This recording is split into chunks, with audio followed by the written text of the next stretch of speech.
Politik Sontoloyo. Sudah dijawab sama Humas. Nah itu gimana Pak? Sudah dijawab sama Humas. Katanya ada aliran dana ke Sudah dijawab oleh Humas. termasuk ke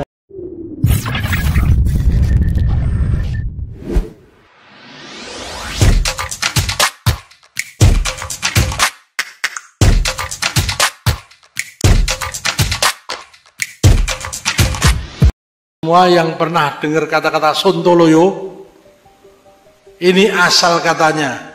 Jadi Jokowi itu sedang ingin mengatakan kalimat yang sama, Sontoloyo. Politik Sontoloyo. Sudah dijawab sama Humas. Nah itu gimana Pak? Sudah dijawab sama Humas. Katanya Bagaimana dikatakan oleh Soekarno, Sontoloyo. Apa itu Islam Sontoloyo?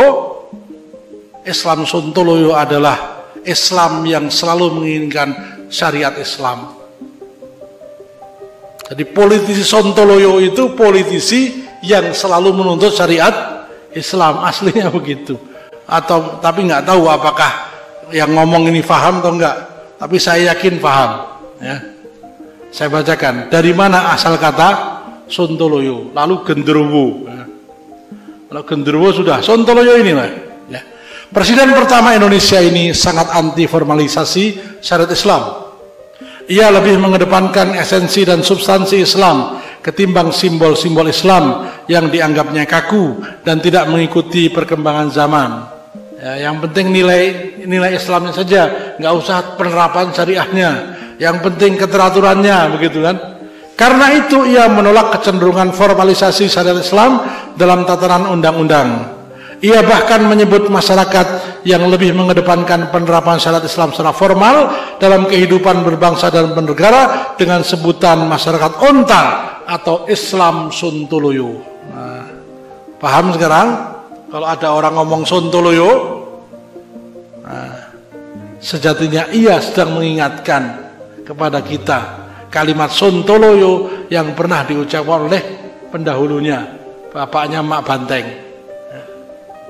Islam Sontoloyo adalah politikus Sontoloyo adalah politikus yang ya ini pro syariat Islam.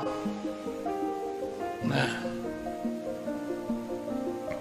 ini sudah sering saya katakan apa yang dilakukan ya, pada waktu coba kita telisik mulai dari kasus Piagam Jakarta.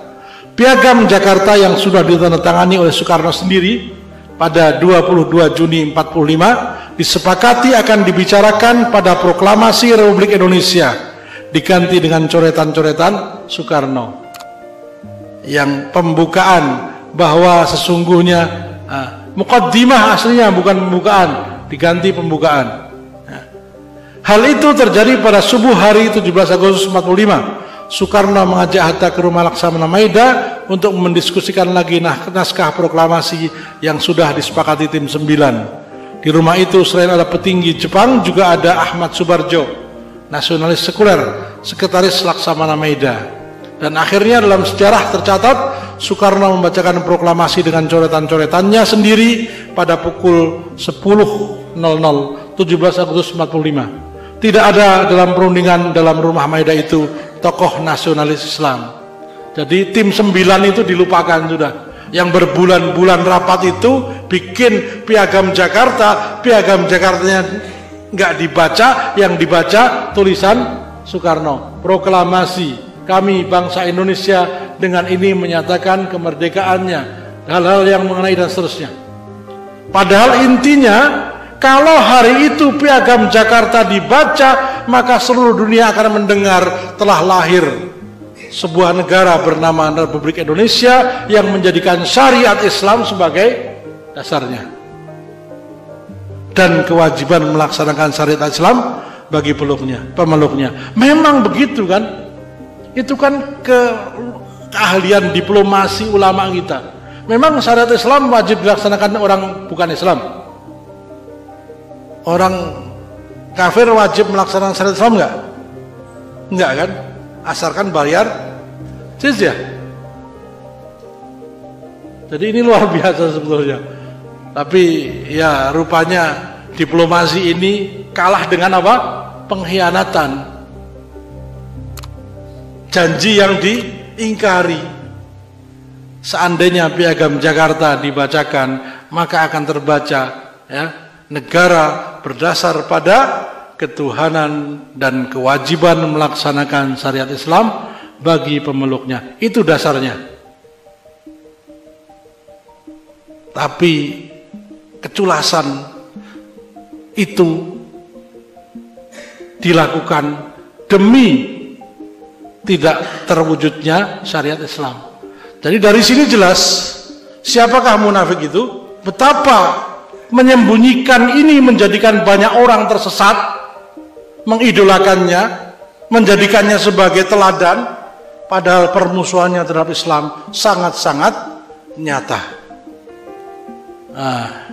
Lebih tragis lagi, pada 18 Agustus 45, Soekarno lewat rapat kilat tidak sampai 3 jam mengganti hal-hal penting yang berkaitan dengan Islam dalam urusan politik, yakni mengganti hal-hal penting dalam UUD 45. Lewat rapat yang dipimpinnya, Soekarno mengganti kata muqaddimah menjadi pembukaan, dan juga kata ketuhanan dengan kewajiban menjalankan syariat Islam bagi pemeluk-pemeluknya menjadi ketuhanan yang Maha Esa. Serta kata presiden adalah orang Indonesia asli dan beragama Islam, dibuang kata dan beragama Islam. Ya. Jadi itu langkah awal sudah. Sekarang setelah itu disempurnakan. Ya. Tidak ada istilah kafir dalam undang-undang. Memang tidak ada. Ya. Tapi tujuannya apa? Agar umat Islam itu bisa menerima, gitu. Dipimpin oleh orang kafir karena ia sama-sama warga negara, itu maksudnya. Karena tragedi itu, maka setelah pemilu 1955, tokoh-tokoh Islam bersatu menuntut pengembalian Piagam Jakarta atau Islam sebagai dasar negara. Karena kemerdekaan Indonesia diperoleh dengan darah dan keringat mayoritas rakyat yang beragama Islam, maka diadakanlah penyusunan UUD kembali oleh Majelis Konstituante 1957-1959. Setelah bersidang lebih dari 2 tahun, hasilnya mentok. Faksi nasionalis Islam dengan faksi nasionalis sekuler tidak ada yang menang mutlak. Soekarno akhirnya membuarkan Konstituante ini.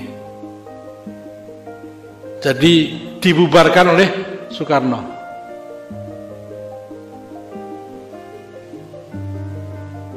Saya lanjutkan saja. Ini sebagai penutup dari ordenya Soekarno. Buya Hamka menulis tentang Soekarno sebagai berikut.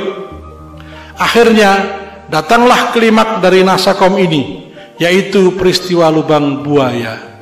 Jadi kesaksian Buya Hamka, Soekarno adalah tokoh sentral dari pemberontakan G30S PKI.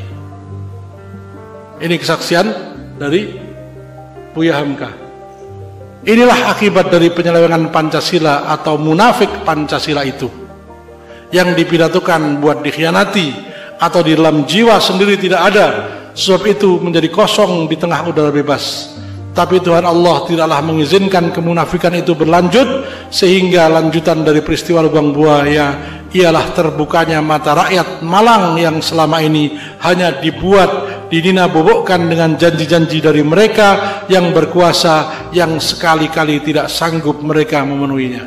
Ini kesaksian Buya Hamka terhadap pemerintahan Soekarno. ABRI dan rakyat jelata semuanya bersatu menghadapi Orde Lama yang munafik dan bobrok ini, dan setiap yang berhutang mesti membayarnya. Hamka dari Hati ke Hati halaman 265. Jelas ya sekarang Indonesia dipimpin para munafikin, dibentuk oleh banyak orang munafik. Maka perjuangan hari ini, kemarin dan sebelumnya itu hampir sama, selalu tidak lepas dari tubuh-tubuh munafik yang disusupkan.